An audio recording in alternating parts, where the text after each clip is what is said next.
Very good evening to all of you. आप देख रहे हैं पसे पर्दा और मैं हूं नादिया नकी। सिर्फ महज JIT पर बात नहीं करनी चाहिए, बल्कि दो अहम चीजें गुज़िश्ता चंद हफ्तों से सामने आई। एक तो जब विफाकी बजट पास कराने के लिए वजीर आजम इमरान खान साहब को न सिर्फ अपने पार्टी मेंबरान से इत्तेहादियों के साथ मिलना पड़ा और बड़े मुतहर्रिक हुए, उससे ये बातें सामने हुई या इससे ये बात साबित हुई कि सब कुछ पार्टी में अच्छा नहीं है। फिर फवाद चौधरी साहब का वो इंटरव्यू जिसमें उन्होंने इख्तलाफात की कहानी भी सामने रख दी थी। यानी एक तरफ इमरान खान साहब की वो तर्ज हुकूमत है जिसमें उन्हें अपने हाउस इन ऑर्डर रखने के लिए बहुत कुछ करना पड़ रहा है, तो दूसरी तरफ अपोजिशन के मामलात हैं जो कि ये कहते नहीं थकती कि इमरान खान साहब की हुकूमत उन्हें सियासी इंतकाम का निशाना बना रही है। पहले तो हमने पाकिस्तान मुस्लिम लीग नून को देखा और आज भी मुस्लिम लीग नून ये समझती है कि नैब न्याजी गठजोड़ है, उनके खिलाफ जानबूझकर ये केसेस बनाए जा रहे हैं। अब इस सफ में पाकिस्तान पीपल्स पार्टी भी शामिल हो गई है। आज ही हमने देखा कि मुराद अली शाह साहब भी जब नैब के बाहर उन्होंने मीडिया से गुफ्तगू की तो गुज़िश्ता रोज वफाकी वजीर अली जैदी साहब ने जो संगीन इल्जामात पाकिस्तान पीपल्स पार्टी के रहनुमाओं पर लगाए और ये उज़ैर बलोच JIT से मुताल्लिक थे, उस पर अपना रद्द अमल भी दिया और कहा कि बहुत लोग आए, ज़िया रजीम में भी हमने देखा और मुशर्रफ रजीम में भी, कि पाकिस्तान पीपल्स पार्टी को ख़त्म करने की कोशिश की गई है। ये लोग भी करके देख लें ये लोग क्या बेचते हैं। ये वो तमाम बातें हैं जो अब बड़ी डिस्कशन में हैं। फिर -1 का फॉर्मूला जिसका जिक्र खुद फ्लोर ऑफ द हाउस पर वजीर आजम ने किया। असल कहानी क्या है? -1 या -2 से ही हुकूमत जो है वो सुख का सांस ले सकती है। -2 मीन्स माइनसिंग दी ऑपोजिशन। आज इसी पर तज्जिया कराएंगे। मेरे दो बड़े मोहतरम मेहमान हैं। एक वो जिन्होंने पाकिस्तानी पॉलिटिक्स में बड़ा वक्त गुजारा है, अपनी एक जमात भी बनाई मुस्लिम लीग ज़ेड, और मुख्तलिफ अदवार में हुकूमत का हिस्सा भी रहे, एजाजुल हक साहब। Thank you so much for joining us. उनके साथ तशरीफ फरमा है ब्रिगेडियर रिटायर्ड फारूक हमीद साहब, जो गुज़िश्ता कई महीनों से, अगर मैं साल ना बोलूं तो, ये कहते आए हैं कि जो करप्ट माफिया है उसे जब तक ख़त्म नहीं किया जा सकता, जब तक ये पॉलिटिकल सिस्टम आगे नहीं चलेगा। और इसी हवाले से वो बड़े वोकल रहे हैं पाकिस्तान पीपल्स पार्टी की आला क़यादत के हवाले से। तो मैं आज जो टॉपिक इनके सामने रख रही हूँ वो यही है कि ऑपोजिशन का क्या तासुर दुरुस्त है कि उनकी जमातों की मकबूलियत और उनकी सियासत को ख़त्म करने की एक सोची समझी साजिश की जा रही है, और ये साजिश इमरान खान साहब की हुकूमत कर रही है। दूसरी तरफ हम बात करेंगे कि मौजूदा हुकूमत की कामयाबी क्या ऑपोजिशन के जाने से है, और यही वो तरीक़ाकार है जिसकी वजह से, या यही वो तरीका है जिसके बाद हम समझते हैं कि इमरान खान साहब वो तमाम बातें जिसका वादा करके वो हुकूमत में आए हैं वो पूरे कर सकेंगे। अपने मोहतरम मेहमानों का तारुफ तो मैंने करा दिया, एक छोटी सी ब्रेक लेते हैं। ब्रेक से वापस आकर इन दोनों मेहमानों से हमारे यही दो की क्वेश्चंस हैं जिस पर बात करेंगे।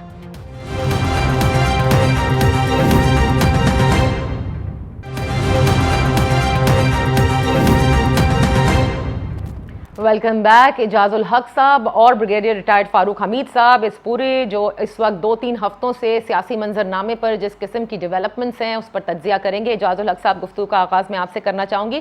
पहले तो मैं चाहूँगी कि क्योंकि आपने ज़ाहिर है इस पॉलिटिकल सिस्टम को बहुत अच्छी तरह जानते हैं, मुख्तलिफ हुकूमतों में रहे भी हैं, देखी भी हैं, तरीक़ाकार भी पता है आपको, चाहे वो नून लीग का हो, पीपल्स पार्टी का हो। तहरीक इंसाफ ज़ाहिर है फ़र्स्ट टाइम हुकूमत में आई है, लेकिन अगर मैं आपसे कहूं कि आप अपने ओपनिंग रिमार्क्स में हमें बताएं कि क्या तर्ज हुक्मरानी अब तक इमरान खान साहब की हुकूमत का ऐसा रहा है कि इसमें जो -1 की बाज़गश शुरू कर दी गई है वो अप्रोप्रिएट होगी? बिस्मिल्लाहिर्रहमानिर्रहीम। बहुत शुक्रिया आपका। बड़ा अहम सवाल है आजकल के हवाले से, क्योंकि मुल्क को इस वक्त बहुत से मसाइल दरपेश हैं। पहली बात तो ये, अगर आपको याद हो, एक लंदन में APC हुई थी जिसमें पीपल्स पार्टी और नून लीग ने एक मुआहदा किया था कि हर हुकूमत जो है उसे 5 साल कंप्लीट करने दिए जाएंगे। बिल्कुल। और उन्होंने ये इस मुआहदे पे अमल दरामद करके भी दिखाया। पीपल्स पार्टी के टेन्योर में 2008 से 2013 तक बहुत से ऐसे मौके आए जबकि हुकूमत बिल्कुल गिरी हुई थी, लेकिन उसको हटाया नहीं गया। इसी तरह से 2013 से, अगर आपको याद हो, धरना आया, पार्लियामेंट के अंदर से मसाइल पैदा हुए और अंपायर की उंगली खड़े होते होते रह गई। उसकी भी यही वजह थी कि दोनों पार्टीज आपस में सपोर्ट कर रही थी। तो अभी जो सारी गुफ्तगू का महवर है इस वक्त वो ये है कि पाकिस्तान में खाली सियासी जमातों का रोल नहीं है, और भी वेस्टेड इंटरेस्ट वाले होते हैं जो कि बड़ा मॉनिटर करते हैं, पर्टिकुलरली फॉरेन पॉलिसी के हवाले से, इकॉनमी के हवाले से और हुकूमत के चलने के हवाले से। मौजूदा हुकूमत वो इम्पैक्ट नहीं बना सकी शुरू में, यानी इसको कोई हनीमून पीरियड नहीं मिला। अच्छा, मौजूदा हुकूमत में जो प्रॉब्लम रहा है वो ये रहा है कि अब मुझे ये मालूम नहीं है, मैं मतलब हकीकत, क्योंकि आपने सवाल पूछा मैं इसलिए जवाब दे रहा हूँ कि जो इमरान खान साहब की टीम है, क्या उनकी मर्जी से आई है और क्या वाकई में उन्होंने जितने एडवाइज़र लगाए हुए हैं अपने इर्द गिर्द, पॉलिटिशियंस को छोड़कर, पार्लियामेंटेरियंस को छोड़कर, उनको क्यों बैठाया हुआ है अपने साथ। फिर दूसरा, पीटीआई का जो पावर बेस है वो पंजाब है और पंजाब में इतनी कमज़ोर हुकूमत को बैठा दिया गया कि वो ना तो मीडिया को फेस कर सकती है, ना अपोजिशन को फेस कर सकती है। जो मैं कहना चाहता हूँ वो ये कि अपोजिशन का कोई मुझे मुस्बत किरदार नज़र नहीं आ रहा, ना ही उन्होंने पिछले 2-2.5 सालों में कोई ऐसा अपना किरदार दिखाया जिससे हम कह सकें कि ये हुकूमत को टॉपल करने में इंटरेस्टेड हैं, या ये आपस में भी एक दूसरे के साथ, हाँ, एक दूसरे के साथ फोर्स बन सकती है कि नहीं बन सकती। सही। तो इसमें बहुत बड़े बड़े सवालिया निशान है। But keeping in mind the governance, do you still feel कि ये -1 की जो बातें हैं ये करना अप्रोप्रिएट है? क्योंकि पहले हुकूमत जब आती है अपनी मर्जी से, बहुत सारे लोग इनके साथ हैं, बहुत सारे वो जो कि पिछली हुकूमतों में रह चुके हैं, तो -1 डज नॉट, मतलब इट्स ऑल राइट। क्योंकि हमने नून लीग में भी देखा, वजीर आजम बदल दिए गए, पीपल्स पार्टी के दौरे हुकूमत में भी वजीर आजम बदल दिए गए, तो कोई फर्क नहीं पड़ता। कोई फर्क नहीं पड़ता। देखें ना, इमरान खान साहब को जरूरत इस बात की है कि he should improve on his governance. आप ये कह रहे हैं, जरा इससे आगे चलेंगे, ऑपोजिशन से रिलेशन, जो कि बड़ी इंपॉर्टेंट इस वक्त बात है, जो कुछ पीपल्स पार्टी समझ रही है, जो कुछ बड़े तज्जिया निगार भी कह रहे हैं। ब्रिगेडियर साहब, पहले जो बातें एजाजुल हक साहब ने कही, देखें पीटीआई जैसे भी ये हुकूमत में लोग आए, ऑपोजिशन इल्ज़ाम लगाती है कि हमसे तोड़कर ज़बरदस्ती इनके लिए जमा किए गए। बहरहाल जो लोग भी उनके साथ हैं उसमें बहुत सारे टेक्नोक्रेट्स भी हैं, मुशर्रफ रजीम के भी हैं, आपने इत्तेहादी भी देख लिए, वो भी हुकूमत करते आए हैं, सब सेम पेज पर भी हैं पावर कॉरिडोर्स में जितने होते हैं। उसके बावजूद, और बिल्कुल सही कहा एजाजुल हक साहब ने, एज सच ऑपोजिशन वो तो फोर्स बनकर दिखाई नहीं सकी जैसे ऑपोजिशन रेजिस्ट कर सकती थी, जिसमें 2 बड़ी जमातें भी हैं। तो तब भी अगर गवर्नेंस ठीक नहीं है तो वजह क्या है? रहमान, बहुत शुक्रिया नाजी साहिबा।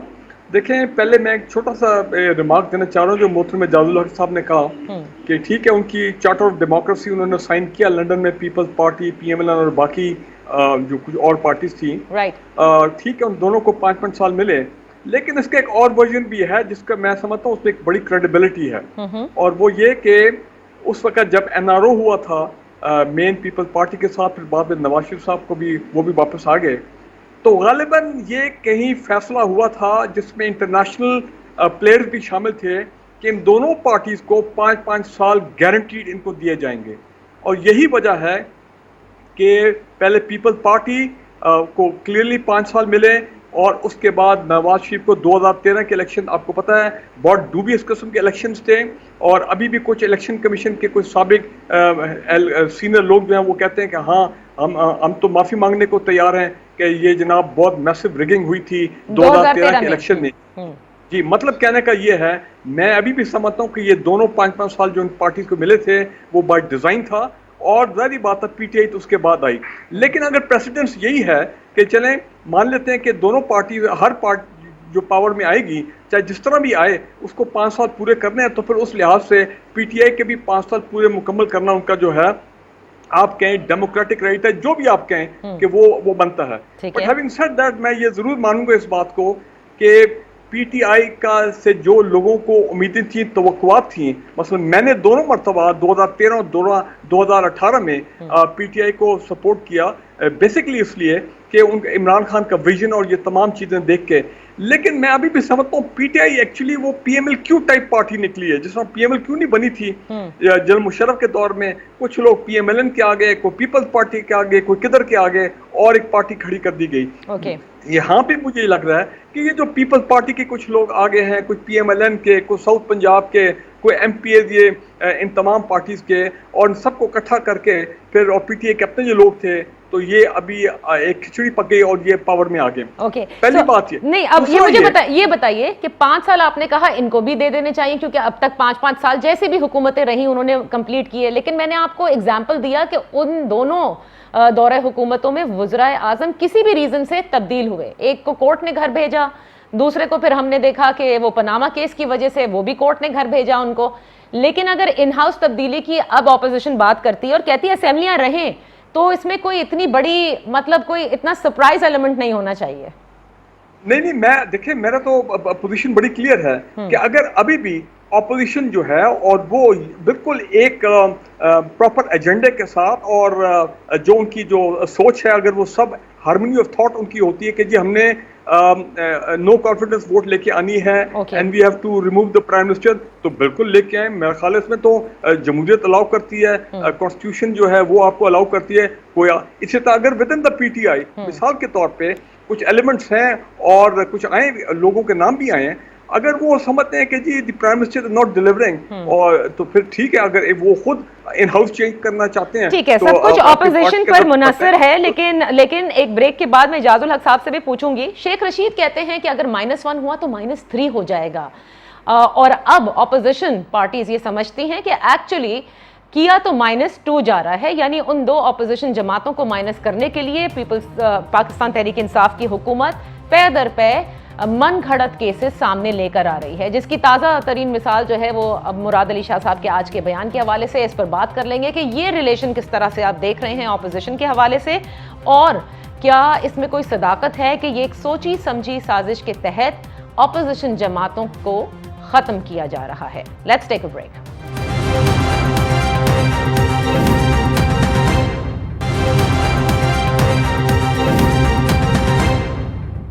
Welcome back. हम तज्जिया करवा रहे हैं इजाजुल हक साहब से और ब्रिगेडियर रिटायर्ड फारूक हमीद साहब से, जो कुछ उज़ैर बलोच की JIT के हवाले से जो एक पूरा तनाज़ा खड़ा हो गया है इजाजुल हक साहब, और इसमें बारहा पीपल्स पार्टी दूसरे तरीक़ों से ये कह रही है कि पहले नून लीग को जिस तरह से निशाना बनाया गया, मौजूदा हुकूमत ने इंतकामी कार्रवाइयाँ करके इसी तरह से पीपल्स पार्टी को ख़त्म करने की कोशिश की जा रही है।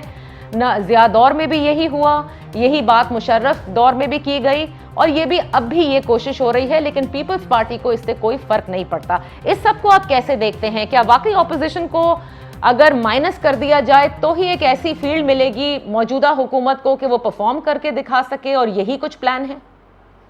इसमें दो चीज़ें बड़ी गौर करने की है। एक तो ये कि मौजूदा हुकूमत की खुशकिस्मती है कि ऑपोजिशन में कोई लीडरशिप मौजूद ही नहीं है, यानी कि कोई एक नुमाया लीडर सामने नहीं आया। जरदारी साहब बीमार पड़े हुए हैं और नवाज शरीफ साहब बाहर पड़े हुए हैं, और शहबाज शरीफ साहब जो हैं उनको इंटरनल पॉलिटिक्स उनकी जो पार्टी की है कि अभी ये नहीं डिसाइड कर सके कि शहबाज शरीफ साहब ने मैदान में बॉल को लेकर डी की तरफ जाना है या मरीम नवाज को लेकर आना है, तो एक दूसरे की टांगें खींचने में लगे हुए हैं। तो इसलिए हुकूमत को तो बड़ा खुशकिस्मत हुकूमत है, मैं तो ये समझता हूँ कि जिसके पास ऑपोजिशन है ही कोई नहीं, ना ही ऑपोजिशन अभी तक कोई ऐसा इम्पैक्ट बना सकी है कि मौजूदा हुकूमत को कोई थ्रेट नजर आती हो। अब अपने ही पैर पे कोई कुल्हाड़ा मार रहा हो तो उसको कौन रोक सकता है? तो मौजूदा हुकूमत का जो मसला इस वक्त ये है कि आप देख लें कि इनके अंदर कोई लगता है कोहिजन नहीं है, आपस में कोई इत्तेफाक राय नहीं है, आपस में पॉलिसीज मुतफिका तौर पे नहीं बनाई जा रही। एक वजीर जो है वो दाखिला के बजाय खारजा का बयान दे रहा है, खारजा वाला जो है वो किसी और साइंस एंड टेक्नोलॉजी जो है वो सारे पाकिस्तान को चलाने की कोशिश कर रही है। तो इस वजह से मेरे ख्याल में, क्योंकि एक गाइडेड फोर्स नहीं है जिस तरह कि हमने माजी में देखा, हालांकि सेमी डेमोक्रेटिक पार्टीज रही हैं, लेकिन डिसीजन मेकिंग का फुकदान नहीं था, एक्सेसिबिलिटी का फुकदान नहीं था। फॉर एग्जांपल मैं कह दूं कि जी काफ लीग की अगर आप बात कर रहे हैं तो मैं काफ लीग के साथ कोलिशन में रहा हूँ अपनी पार्टी के हवाले से, मिनिस्टर भी रहा हूँ उसके अंदर 3 साल के लिए। सही। लेकिन ये मुझे मालूम था कि जो मैं डिसीजन लूंगा वो उसको पूरा अप्रूवल और उसको सपोर्ट होगी वजीर आजम की भी और सदर की भी, और जो डिसीजन मैं लूंगा उसको मैं पहले उनको क्लियर करके बताऊंगा कि ये मैंने पॉलिसी बनानी है, ये मैंने डिसीजन लेना है, फिर उसके बाद फ्री हैंड मिलेगा। दूसरी बात ये कि मौजूदा हुकूमत में भी और माजी में भी एक स्टेज पर आकर PMLN में भी the prime ministers were isolated completely, और उनके गिर्द एक साइकोफेंट्स का दायरा बन जाता है जो बस खुशामदी आप कह लें उनको, सही, जो उनकी खुशामद में लग जाते हैं और वो मेन जो पटरी है ना उससे उतर जाते हैं फिर, और एक्सेसिबिलिटी नहीं रहती, यानी you don't give time to your parliamentarians, you don't want to listen to them, और आप कहते हैं कि मैं अब अकले कुल बन गया हूँ, और वो लोग जो मैं इतने आपको केसेस बता सकता हूँ। जी, ये तो नवाज शरीफ साहब के जमाने में भी हुआ, और यही बात हमने पीपल्स पार्टी के दौर में भी देखी। बट इजाजुल हक साहब, आप ये फरमाइएगा ना, क्या आपको ये लगता है, देखिए वी नो कि हमारे यहाँ जो सिस्टम ऑफ डेमोक्रेसी रहता है उसमें कितनी डिजाइन किया जाता है, क्या ये डिजाइन आप देख सक रहे हैं, या आप समझते हैं हाँ करप्शन तो हुई है, जाहिर है हुई है, करप्शन के फिगर्स मौजूद हैं, अब जो कुछ इन दो बड़ी जमातों के साथ हो रहा है इनमें से बहुत ऐसा है जो कि पॉलिटिकल विक्टिमाइजेशन के जुमरे में आप डालेंगे? असल में जो सही माना है ना कि इस पूरी overall system has to be reviewed, और कहाँ पे फ्लॉज हैं, क्यों इंस्टीट्यूशंस को स्वाय फौज के, मैं खुल के बात कर रहा हूँ कि इंडिपेंडेंटली क्यों नहीं चलने दिया जाता, चाहे वो इलेक्शन कमीशन हो, चाहे वो नेशनल अकाउंटेबिलिटी ब्यूरो हो, चाहे वो मतलब मुकन्नना हो, पार्लियामेंट हो, इनको चलने दिया ही नहीं जाता। और आज भी ये इंडिपेंडेंट नहीं है। देखिए आप पार्लियामेंट के अंदर जो आपकी कमेटीज, आप उनको फाल होने नहीं देते, आप फैसले नहीं होने देते पार्लियामेंट के अंदर। इतनी चीजें हैं जो आप कर सकते हैं, और इत्तेफाक राय, जैसे इलेक्शन रिफॉर्म में इत्तेफाक राय पैदा किया था, उस वक्त साहब डार साहब चेयर कर रहे थे मीटिंग्स को, और तमाम जमातों की इनपुट थी, और एक मुतफिका लाएअमल बनाया गया कि किस तरह से रिफॉर्म्स लाने हैं, उसमें चेंजेस भी की गई। तो मौजूदा सूरत हाल में देखें, मैं सबसे बड़ा जो मैं समझता हूँ कि कमजोरी मुझे नजर आ रही है इस वक्त, वो ये है कि किसी इशू पर इत्तेफाक राय नहीं है। यानी कि आपने कश्मीर का इशू ले लें, आप ऑल पार्टीज कॉन्फ्रेंस नहीं बुला सके, आप UN में गए तकरीर करने, आप अपोजिशन के साथ बैठकर अगर बात करके जाते तो आपका ज्यादा वजन होता, आप उनको साथ लेके जाते आपका और भी ज्यादा बड़ा वजन होता, लेकिन आपने मतलब वो इत्माम हुज्जत ही नहीं किया कि हम इनको ऑन बोर्ड ले लें। इसी तरह बाकी इश्यूज भी जो है, जो हमारे नेशनल इश्यूज हैं इस वक्त, देखिए हम अभी आप बात करेंगे JIT पे फॉर एग्जांपल, मैं आपको कह रहा हूँ ये JIT कोई इशू तो नहीं है इस वक्त। इस वक्त हमारे इतने अहम इश्यूज हैं, LOC पे आप हालात देखें क्या है, आप कोरोना के हालात आप देखें क्या है। तो क्यों PTI तो आप क्या सपोर्ट कर रहे हैं इस बात को जो पीपल्स पार्टी कहती है कि जानबूझकर इश्यूज से डाइवर्ट करने के लिए हम देखते हैं कि हुकूमत ये काम करती है? देखिए मैं तो ये समझ रहा हूँ कि या तो डाइवर्ट करने की कोशिश की जा रही है, या फिर आप में इतना फहम ही नहीं है, आप में इतनी इंटेलिजेंस ही नहीं है कि आप इश्यूज को फ्रेम कर सकें। आपको पता है आपकी क्या खारजा पॉलिसी क्या है, आपकी कोरोना की पॉलिसी क्या है, एक ऐसी पॉलिसी जिसपे कि पूरी कौम कह सके जी कि ये हमारी पॉलिसी है। फिर आप इशू इकोनॉमी के इश्यूज देख लें आप, कि आपकी GDP जो है वो माइनस पे आके खड़ी होगी। ठीक है कोरोना की वजह से है, इंटरनेशनल सारे मामलात हैं इसके अंदर, आपकी एक्सपोर्ट्स तकरीबन महदूद होकर रह गई हैं, और आपके जो फॉरेन एक्सचेंज है वो महदूद हो गया। फिर दूसरा जो सबसे बड़ा अहम इशू है नादिया इस वक्त, वो ये है कि आपके हजारों की तादाद में लेबरर्स जो आपको रेमिटेंसेस बाहर से भेजते थे वो वापस आ रहे हैं पाकिस्तान। तो आपने क्या पॉलिसी बनाई है उनके लिए? ओके, सो इस सब में इजाजुल हक साहब, before I go to brigadier साहब, देखिए ये कोई ढकी छुपी बात नहीं है कि हमारे यहाँ सिस्टम्स के अंदर एस्टैब्लिशमेंट का बड़ा अमल दखल होता है। इस पूरे निज़ाम में, इस वक्त मौजूदा हुकूमत के निज़ाम में, आप समझते हैं इमरान खान साहब has a free hand to take his decision, do what he wants to, या he is following a certain plan given to him? मैं बड़ा मुख्तसर सी ये बात इस पे कह देता हूँ मैं आपको कि इमरान खान साहब अपनी पुरानी तकरीरें उठा लें जब हुकूमत में नहीं थे, अगर जो बातें उन्होंने की थी अगर उन्हीं को इम्प्लीमेंट कर दें। उन्होंने कहा था कि जो वजीर आजम अगर आगे बैठा हो, पीछे से डोरें कोई और हिला रहा हो, तो मैं तो ऐसा वजीर आजम बनना ही नहीं चाहता।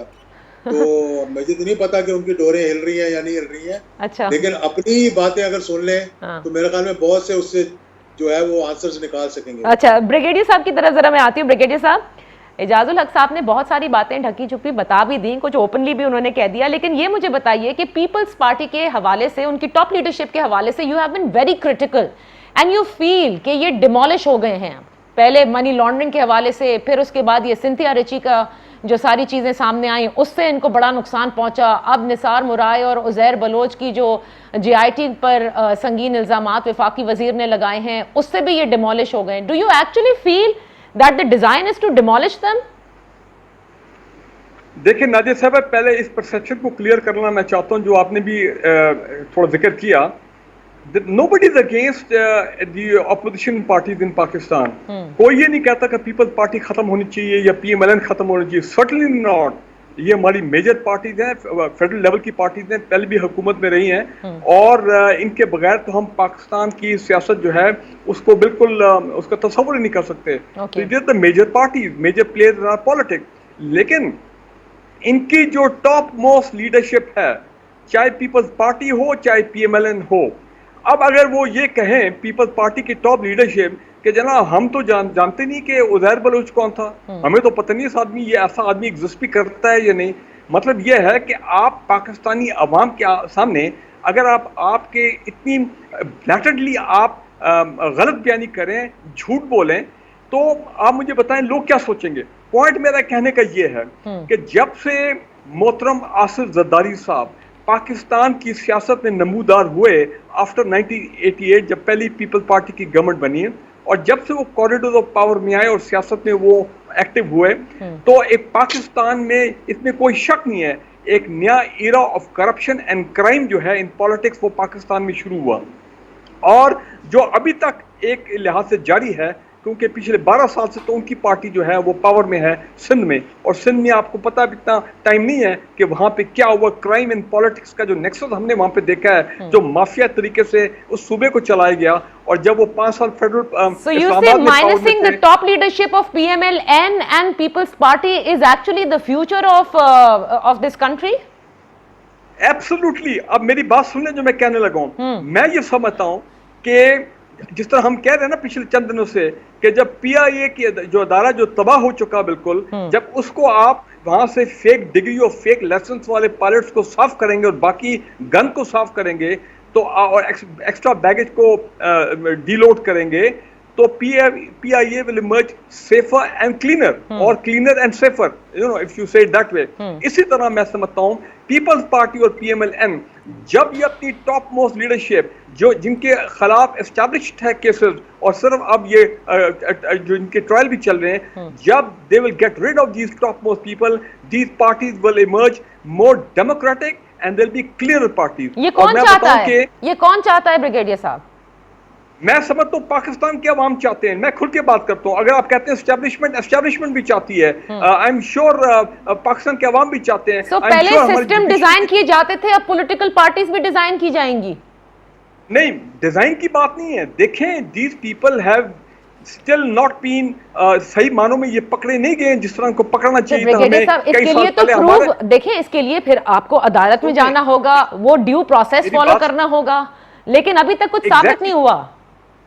देखिए, प्रॉब्लम ये है कि इस वक्त नजर ये आ रहा है कि हमारा जो लीगल सिस्टम है ये सबसे बड़ा ऑब्स्ट्रक्शन है एहतसाब की प्रोसेस में। मैं पहले भी आपके प्रोग्राम में कह चुका हूं। अब आप ये जो आपने पीपल्स पार्टी की टॉप लीडरशिप की बात की, मैं खासकर जरदारी फैमिली की बात कर रहा हूं। आप देखें, ये और उनके एसोसिएट्स को वेव आफ्टर वेव जो वो हिट कर रही है। जब वेव आफ्टर वेव हिट करती तो याद रखिए कुदरत जो है उसका भी एक निजाम है, वो भी उसकी भी एक तरीका है सफाई का।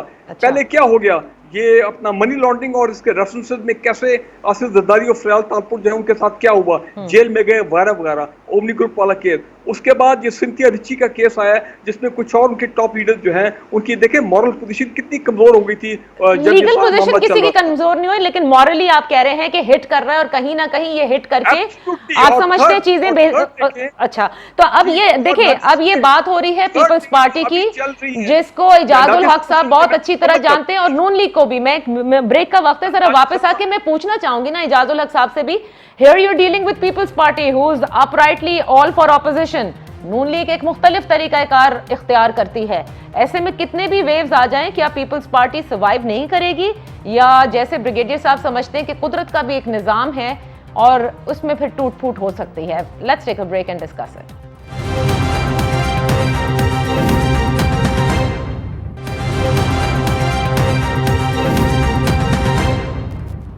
Welcome back. ये आखिरी सेगमेंट का हमारा वक्त बड़ा कम है, लेकिन एजाजुल हक साहब बड़े ओपनली कह दिया ब्रिगेडियर साहब ने कि एस्टैब्लिशमेंट भी यही चाहती है, अवाम भी यही चाहते हैं कि top leadership of these two parties यानी PMLN एंड पीपल्स पार्टी अगर ये खत्म हो जाए तो पार्टी विल इमर्ज न्यू। ठीक उसी तरह उन्होंने PIA का जैसे एग्जाम्पल है एक इदारे के तौर पर। आप समझते हैं कि पीपल्स पार्टी वो पार्टी है जिसने let's start from Zulfikar Ali Bhutto साहब राइट अप टू मोहतरमा बेनज़ीर भुट्टो, इवन आसिफ अली जरदारी जेलों में भी काटी उन्होंने, और आज भी सब तैयार हैं जेल जाने के लिए। उनको वाकई कोई डेंट पड़ता है इन डिफरेंट वेव से जो इनको हिट कर रही हैं? देखिए, पार्टीज जो है वो ओवरनाइट मर्ज नहीं होती। पार्टीज जो है वो एक प्रोसेस से गुजर के you have to go through the mill to get to where you are. तो आप ये नहीं कह सकते कि इसको माइनस कर देंगे, लेकिन ये ज़रूर मैं ब्रिगेडियर साहब की बात मानूंगा कि हमारा बड़ा फॉल्स किस्म का लीगल सिस्टम है, जिसमें कि आप अगर सबूत ले भी आए तो बहुत सी ऐसी चीज़ें आ जाती हैं। अब मैं आपको एक दो एग्जांपल अगर आप कहती हैं तो मैं देता हूँ। आपका ये स्विस केस जो था जिसका फैसला हो जाना था और एक वजीर आजम की कुर्बानी दे दी गई कि खत नहीं लिखा उसने और उसको हटा दिया गया और दूसरे वजीर आजम को ले आए ताकि टाइम बार हो जाए और मालूम हो गया कि कितना पैसा वहाँ पड़ा हुआ है। फिर ये कहा जी कि ये सरे महल हमारा है, हमारा नहीं है, हमारा है, हमारा नहीं। फिर कहा ये हमारा है, फिर वो बिक गया। क्या किसी ने पूछा वो मनी ट्रेल कहाँ है, वो पैसे जो मिले आपको वो कहाँ गए? क्या वो जो स्विट्जरलैंड के अंदर $60 मिलियन की जो भी इंकशाफ हो गया था वो कहाँ है पैसा? तो ये सिस्टम हमारा ऐसा है कि आपको मालूम भी हो जाता है ये। तो हर आदमी ने एक कतरी खत उठाया हुआ है, वो कतरी खत उठा के लहराते हैं और फिर थोड़ी देर के बाद वो बाहर चले जाते हैं या जहाँ भी जाना होता है चले जाते हैं। तो सिस्टम के अंदर आपको ये चीज़ें जो है ना वो देखनी पड़ेंगी। ये नहीं कि आप एहतसाब करें सिर्फ ऑपोजिशन को दबाने के लिए। It should be across the board, it should be across the board. और मैं ये भी कहता हूँ कि ये जो अकाउंटेबिलिटी का सिस्टम है, the selection of the election commission and the accountability bureau should not be through, it should be above the parliament. Okay. It should be a judicial process. अच्छा, कि आप ऑपोजिशन और हुकूमत बैठ जाती है, अच्छा जी मैं इसको ले आऊँ, मैं इसको ले आऊँ, और फिर कोई तीसरा बंदा खामोशी से उनको बता देता है कान में जाके नहीं यार इसको लगा दो।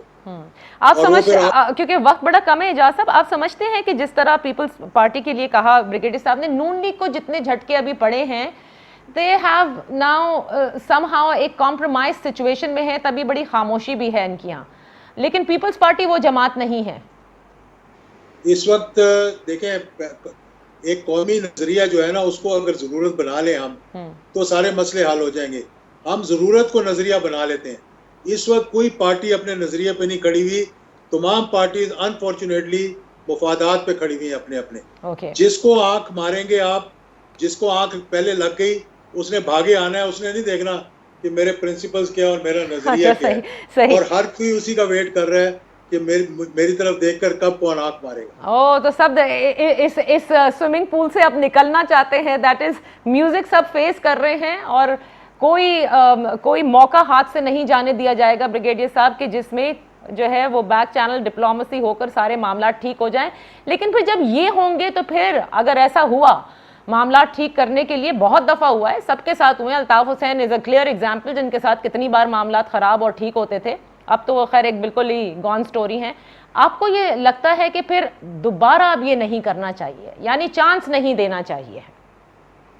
देखिए नाजिया साहिबा, माजी में बड़ी गलतियां हुई हैं और मेरे ख्याल सब रियलाइज करते हैं, चाहे जुडिशरी हो जिन्होंने जनरल मुशर्रफ को दे दिए 3 साल के वो कॉन्स्टिट्यूशन का अमेंड करें और फिर फौज से, सब मानते हैं कि हमसे गलतियां हुई हैं। तो लिहाजा मैं समझता हूँ पाकिस्तान में एक अपने सिफ्त को सही करने का जो प्रोसेस वो मुझे नजर आ रहा है। मैं आपको ये बता दूं कि लेट मी क्लैरिफाई, जब मैं पीपल्स पार्टी और PMLN के लोगों को मिलता हूँ वो बिल्कुल ओपनली हमें ये कहते हैं जब मुलाकातें होती हैं कि हम मानते हैं कि हमारी टॉप मोस्ट लीडरशिप है बीन वेरी करप्ट, इतना यहाँ पे मुल्क को नुकसान पहुंचाया गया है और लोगों का पैसा लूट के वगैरह वगैरह वो तमाम चीज़ें। लेकिन क्योंकि वो हम for the sake of the party और अपने पॉलिटिकल फ्यूचर के लिए हम उनके खिलाफ खुल के बात नहीं करते। दे वुड वेलकम जब ये टॉप मोस्ट करप्ट लीडरशिप जो है ड्यू प्रोसेस ऑफ लॉ से जब ये निकलती है, डिमोलिश होती है from the due process of law, they will be very happy कि and do you see that happening through due process of law? Exactly. In these 3 years, in the coming 3 years, जी, मैं ये समझता हूँ अगली election से पहले ये 2 जुमले मेरे सुन लें। अगली इलेक्शन से पहले मैं देख रहा हूँ कि ये जितने टॉप लोग हैं जो मुज़ाहमत कर रहे हैं, they will be out of Pakistani politics. अपने जारी बात है, it has to be through the okay last, क्योंकि 30 seconds, I just want to know, you also mean Maryam Nawaz साहिबा एंड बिलावल भुट्टो जरदारी? मैं कहता हूं कि बिलावल का मुझे थोड़ा सा भी शक है, लेकिन मेरा ख्याल है कुछ हालात ऐसे होंगे कि ये दोनों फैमिलीज जो हैं they will be out of Pakistani politics. और आज जो सुप्रीम कोर्ट ने फैसला किया है, नादिर साहबा, जो मैंने थोड़ी देर पहले खबरें सुनी है और जो हम इतने अर्से से डिमांड करें, चीफ जस्टिस साहब ने क्या जबरदस्त फैसला किया है, अदालत में जी लगाए जाएं 120 और जजेस लगाए जाएंगे एंड आई एम श्योर ऐसे कोई जज नहीं होगा अरशद मलिक टाइप, और फैसले 3 महीने में होंगे एहतसाब अदालतों में। तो ये जो 6-6 साल इन्होंने लटकाए हुए थे ना केसेस, तो अब हम देखते हैं कि ये कैसे ड्रैग करेंगे, कैसे डिले करेंगे। जिस तरह इन्होंने भी अपने इजाज साहब ने जिक्र किया, स्विस केसेस में 200 आपने कहा ड्यू प्रोसेस ऑफ लॉ से आप इन सबको जाता देख रहे हैं। वेरी क्विकली, आप जाता देख रहे हैं एजाजुल हक साहब, यस और नो? देखिए, parties will stay where they are and the leadership पर डिपेंड करता है। अगर उनके they can prove that their hands are clean तो ठीक है। अगर कहीं वो इस लीगल प्रोसेस के थ्रू नहीं गुजर सकेंगे तो फिर लाजमी बात है कि minus them the party is still going to be around. Alright, thank you so much gentleman for being with us. आगे बहुत देखते हैं क्या क्या होता है। पीपल्स पार्टी और PMLN के लिए मुश्किलात ज़रूर हैं क्योंकि बहुत सारी चीज़ें सामने आती हैं, लेकिन मेरे दोनों मोहतरम हजरात ये समझते हैं किसी को भी माइनस नहीं किया जा सकता, माइनस सिर्फ लीगल प्रोसेस के थ्रू ही किया जा सकता है। लेकिन इनको माइनस, इनकी ऑपोजिशन की बातें अपनी जगह, मौजूदा हुकूमत का जो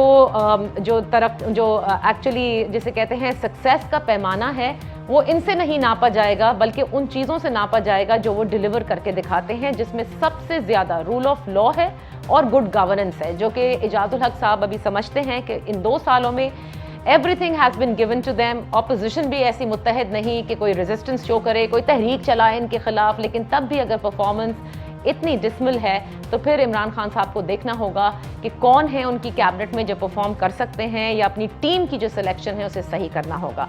thank you so much for joining us. इंशाल्लाह फिर आपकी खिदमत में हाजिर होंगे। अपना ख्याल रखिएगा, stay safe, stay home, keep a distance, mask जरूर पहनिए। इजाज़त दीजिए, अल्लाह हाफिज़।